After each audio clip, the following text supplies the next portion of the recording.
thousands of years ago, a little white and yellow flower lived in the Arctic tundra, blooming under the feet of Ice Age giants like mammoths and woolly rhinos. This little flower belongs to the genus known as Dryas, and it's still around today, thriving in cold climates like the Rocky Mountains, Alaska, Iceland, and Sweden, although those giant megafauna sadly are not. But for a brief time, about 12,000 years ago, these flowers could be found all over the northern hemisphere, from New England to Central Europe. So how did this little cold-loving flower wind up in places that we associate today with warmer climates? After the northern glaciers reached their maximum extent around 20,000 years ago, the planet started to warm up. But then, something happened. And that something sent the world into a cold snap that lasted about 1,200 years. This cold spell was so intense that geologists have given it a name, the Younger Dryas, after those little flowers that flourished in the newly cold climate. During the Younger Dryas, it didn't just get cold. This chunk of time also coincided with one of the largest mass extinctions in recent history. So for decades, scientists have been studying the cause of this event and trying to figure out if something like it could happen again. In ice cores from Greenland, experts have found chemical signatures that are consistent with a period of much colder temperatures. And in the UK, scientists use fossils of insects and plants to estimate a temperature range for their Channel Islands. And they found that the warmest month was between 9 and 13 degrees Celsius, which is the same as today's winter temperatures. But while the evidence gave us a sense of what happened, that there was a sudden cold event that allowed an Arctic environment to expand south, it doesn't explain how it happened. And figuring out the cause of the Younger Dryas has been hard.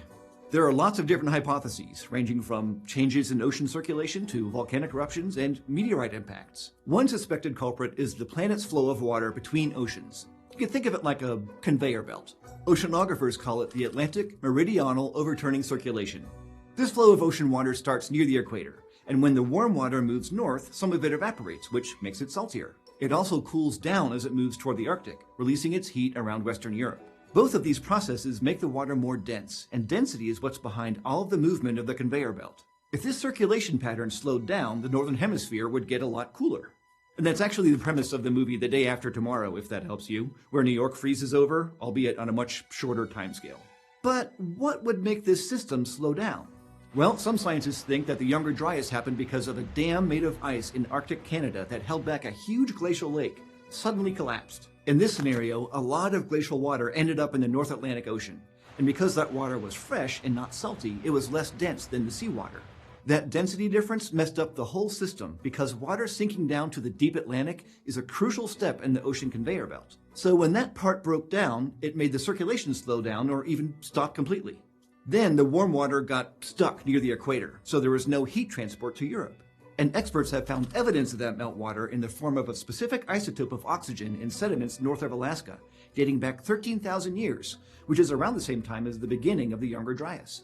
Now, we know that the sudden flow of meltwater made its way all the way to the Atlantic, so the fact that it originally came from Alaska suggests that this wasn't just like a trickle, it was a huge amount of water. And what's surprising is that this vast amount of meltwater was probably there in the first place because the ice sheet on land was melting due to a warming climate. So it's possible that warming actually drove the Earth into a mini ice age, which sounds weird. Based, again, on sediment cores, we know that the ocean conveyor belt started to strengthen again about 400 years before the period ended. And it's still unclear why there was such a delay between changes in ocean circulation and the climate of the northern hemisphere. Despite this lag, it took less than 100 years for this weird episode to finally end. As temperatures warmed, the Dryas flowers retreated back to their current habitats, and much of the world went back to its previous state. But many of the megafauna were gone for good.